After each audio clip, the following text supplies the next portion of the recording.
Hello, this is BlueStar, Defender of Equestria, and this is my character analysis video of Princess Celestia, Part 2. Yay! It's been a really long time since I've done one of these character analysis videos, but I'm so glad to be doing one, especially on Princess Celestia. We've finally gotten some episodes that were definitely Celestia episodes, and actually showed us stuff about Princess Celestia, and I think this is so great, so yay! So, what I want to do in this case is basically break it down to what did we learn about Celestia's character from the three big Celestia episodes we've had recently, which were Celestia Advice, A Royal Problem, and Horseplay. And then probably move on to some of just general thoughts about Celestia's character. My first character analysis video was almost on the way on the public side. It was almost on the Princess Celestia side of Celestia's character, and perhaps not necessarily on Celestia's character herself. So, in these three episodes, we really learn what is Celestia's true character. Behind the role of a princess, what is Celestia like? What is she worried about? What does she want? What does she care about? Is almost in a way the things that we kind of learned from these three episodes. So, starting off with Celestia Advice. The big one that we learned here is that she was actually really worried and concerned about Twilight's well-being and what was going to happen to her after she was gone. And I was afraid that, once you spread your wings, you won't need me anymore. Aw, poor Celestia, it'll be okay. Aw, but that's certainly understandable. Celestia's role in the show has definitely always been like Twilight's mother. Even though she is not Twilight's biological mom, she definitely serves as basically her mom or a mother figure within the show. So yeah, that's a hard time for any mom or parent is, I have to let my kids go and let them leave the nest and fly away and probably never see me again. Because they don't need me anymore. Aww. Celestia is so anxious and so worried, even the guards are like, are we supposed to say something? I don't think so. Okay. That's certainly an understandable thing. And she loves Twilight and she cares about her and she wants her to do well and succeed and do what's best for her. But she also needs Twilight. They've both learned from each other and, she just doesn't want to let Twilight go and, not have Twilight need her anymore. So she is worried about these sorts of things and she does care. Big criticism is like, oh, she's perfect, she's and all that stuff. Well, this episode shows that she's not, that she has a lot of fears and problems and stuff that a lot of other ponies and people have. I think a big one is that she doesn't always know what she needs to do, and sometimes she I don't really want to do that, but I know I have to. Which I think is fine. I mean, there's a lot of these episodes in some ways make me feel kind of bad because it breaks that very strong image of I know exactly what it is I need to do and stuff image, and yeah, that makes me kind of sad a little bit.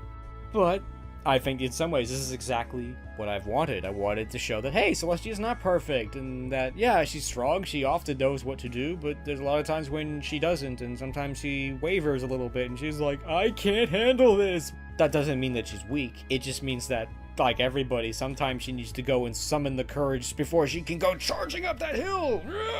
So I think it's time to move on to A Royal Problem. Ooh, this was a good one because we got to see, almost in a way, a little bit inside Celestia's mind, because this is not Celestia's dream, it's Starlight Glimmer's dream. So it's really Starlight's perception on what she thinks Celestia wants, but it may not necessarily be true. At the same time, I think these things are true a little bit. Celestia probably sometimes does have the temptation of, I have all this power, I could do anything I want. But I think what really drives Celestia is that she does care, and that even in Horseplay, oh, what is she just trying to mime? It's like, my love for Equestria and all the ponies in it. Aww, how nice. But the big thing that we did learn from A Royal Problem is that Celestia has doubts and fears. When Daybreaker says to Celestia, you can't defeat me, I'm more powerful than you, Celestia believes her. I think because she's been completely taken out of her element and into the dream world, where basically all the rules are different, everything's changed, there's a completely new situation, and she's had to deal with it completely on her own. And when she decides, I can't handle this on my own, I'm not strong enough, what does she do? She immediately goes and tries to get Princess Luna to basically go and help her and back her up. Which you could argue is a sign of weakness, but it's also a sign of strength. It's saying, hey, I can't handle this, I need some pony else to go help me. Sometimes one of the hardest and most brave things to do is to say, I can't handle this, I need your help. But in the end, Celestia already does have the strength, she just needs to believe it. And in a way have a little bit of support from her sister, and who just needs to say to her, look, you have the strength inside you, you can handle this, I trust you, I believe in you. Which is quite surprising because Celestia has always been portrayed as this character that almost always knows what to do, is always in charge, and is always strong. So for her to have this moment of weakness and be like, I can't handle this, help me, sister, it seems really bad. It almost makes it sound like that maybe this is just an act, that she's not strong, that she's actually weak. But when I think about it a little bit, at the end of this episode, she goes and faces Daybreaker. When she's gotten that little bit of encouragement and support from her sister, and she now believes that she can in fact defeat Daybreaker, she goes and fights her directly and wins. So in the end, Celestia did prove that she was strong. She just needed a little bit of encouragement, and she needed to find that strength. This reveals quite a lot. It reveals that Celestia, when brought out of her element, will be like, I can't handle this, which is frankly a pretty common response for anybody. It's like, I don't know how to handle this, help me. It's understandable that Celestia doesn't always know what to do. When I think about it also, it's like she's been ruler of Equestria for 1,000 years. She's fallen into a routine. She knows how to handle this, how to handle that. So all of a sudden, here comes this thing that she has no experience with, and now she's like, I don't know how to handle this. I don't think that's a sign of weakness. At the end of the day, she was able to handle this. So, yo! I think this also reveals Celestia has always had a support system. And when it wasn't there, she created one. Again, you could say this is a sign of weakness, but on the other hand, you could say this is a sign of wisdom and strength, and realizing that I'm just one pony, I can't do everything myself. When Nightmare Moon was defeated and Luna was sent to the moon, Celestia was on her own. She couldn't defend the whole of Equestria by herself, so she went and created what would eventually become the Royal Guard, because, as I like to say, even Master Chief can't fight the whole war all by himself. He's just one guy. She created the Royal Guard, the Royal Court to help support her, because when Luna was gone, her support mechanism, which was her sister, is no longer there, so she created some. So now going back to Royal Problem, this is also why she's freaking out, because all of a sudden, those support mechanisms are no longer there, and she can't create one. She has to handle this completely on her own. Again, surprising, because this is why I've admired and I like Celestia, because she's been able to stand up for Equestria by herself, regardless of the circumstances. So for her to basically freak out over having to deal with something all by herself seems odd. But again, she was able to handle this on her own. She just needed Luna to say, no, don't believe Daybreaker. You can handle this. You have the strength inside you. I believe in you. So Celestia was totally capable of handling this on her own. She just needed to believe it. It makes me a little disappointed to see these kind of things, but at the same time, it also makes me feel good in that it shows that Celestia is not perfect. She's not this impregnable fortress that basically has no feelings or emotions of her own. Having moments of weakness doesn't make you weak. It just means that you're human, that you have emotions and problems and fears and stuff, and that, you know what, we just don't flip a switch and all those things go away. That sometimes we need to encourage ourselves or have somebody else encourage us and tell us, no, you can handle this, you can do this, now go and charge up that hill because you can handle it. And I think that's, in the end, what we did learn. That yes, Celestia does have these moments of weakness, but at the end, she is in a way, as always, as strong as she's being portrayed. It's just before, we didn't get to see those moments, but in these episodes, we do. So moving on to Horseplay, which in some ways was a little bit more casual in that, you know, we start off with one of her childhood dreams, makes her so happy that she's prancing all over the place. Yay! It just makes me feel so happy to see Celestia happy. Celestia gets so few opportunities to be happy. It was so nice to see her be happy for once. So, yay! Twilight at first thinks, oh, Celestia wants to be basically an actress, and she wants to be, you know, like the lead and all that. And I think that would be most people's response. Like, oh, I want to be part of a play. I want to be the lead actress or whatever. But no, Celestia's like, no, I just want to be part of the team. I just want to be part of this play and part of this production. We also learned that Celestia is a terrible actress, which is kind of surprising because you would think that public speaking is sort of kind of like acting. It's like, I must give you this amazing speech and it has to be amazing. But I guess in a way that's not really the same kind of thing as acting. Yeah, I was surprised by that, and it was painful to watch Celestia not be able to act. It's like, no, why, Your Highness, why? It's like at the end of this episode, she's not disappointed that, oh, I'm not an actress, I can't act. She's disappointed that, Twilight, I thought I taught you better than this. I thought I taught you how to be honest. For a parent, that would be very upsetting. I thought I taught you all these lessons. Why did you not listen to them? Because in this case, Twilight is deciding to ignore those lessons because she really, really, really wants to do something nice for Princess Celestia. Because Celestia has done so much for Twilight. She wanted to do just one nice thing for Celestia and really make her happy, but, you know, she tried to make it work, but in the end, no. Unfortunately, that lesson still is true, that lying never gets you anywhere, that honesty is always the best policy.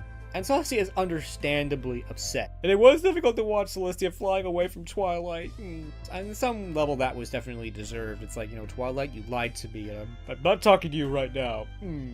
But of course, Celestia listens to Twilight, and then in the end, does work this out with Twilight. So you really do mean that. Okay, I understand. You meant well, but you still should have listened to Applejack and told the truth. And that was actually a nice moment. This was, I think, the first time that Celestia and Twilight were allowed to be just Celestia and Twilight, not Celestia and Twilight trying to work out some big Equestria saving thing, or, oh, we have to decide Starlight Glimmer's future. This is just Celestia talking with Twilight about a personal problem that they're having with each other. And that was kind of nice, and it did show that, you know, Celestia is understanding and that she does care, but she's still that warm, kind, nice side of Celestia. That Celestia has always had those two sides of that strong, commanding side, but there's also soft, nice, motherly side. In this episode, we got to see that nice, motherly side. But we also did at the end of this episode get to see the strong, commanding side a little bit too. Okay, you do this, you do that, and the show will go on. And it was also very interesting, the speech that she gives Fluttershy. This is almost a direct insight into Princess Celestia. She's telling Fluttershy how to be Princess Celestia. This is what it means to be me.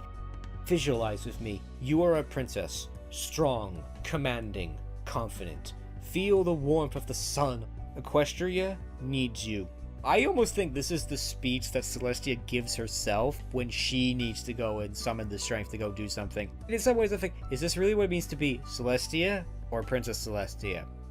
These are two different things. Is this the public side, or is this what it means to actually be Celestia? I think it's a little of both, but I think it's primarily, this is what Princess Celestia says to herself when she needs to be Princess Celestia. And this is how she summons the strength to go do whatever it is that must be done. So, yo. So yeah, we got to learn primarily that Celestia has feelings once again, and that she's had wants and desires that sadly were not satisfied. Because she spent all this time with her magic lessons. Sound familiar? She doesn't want to be the center of attention and all that she just wants to be part of the team. She is definitely an awesome mother figure that, you know, what really makes her upset is that her child didn't learn the lessons that she thought that she had taught her. So overall, what we learned from these 3 episodes is that Celestia has feelings too, you know. She's not perfect, that she does have feelings, and she does have worries and fears and cares and stuff, and that she has a lot of the same problems that a lot of other ponies have. She is not this perfect, strong, commanding figure that always knows what to do, as she's kind of been portrayed. That doesn't mean that she's weak. It just means that she's a pony like everybody else. The thing is, at the end of the day, she's able to overcome those things, and she does not give into, you know, indecision or fear. She goes and decides, what do I need to do, and finds the strength to go do it. So that is why she is still a very strong motherly figure, and I still love her. I think she's amazing, so yes! At first I was disappointed with all this, but at the end of the day, I'm actually pretty happy with all this, because I got to learn a little bit more about her. What makes her tick. She does have these little moments of weakness, but in the end, she's able to overcome them, which means she's just as strong as she's always been portrayed, so... And I would be proud to fight alongside you any day, Princess Celestia, so... So, I hope you enjoyed this video, and as always, thank you for commenting, liking, and subscribing, and until next time, this is Blue Star. Stay strong, and pony on. Blue Star out.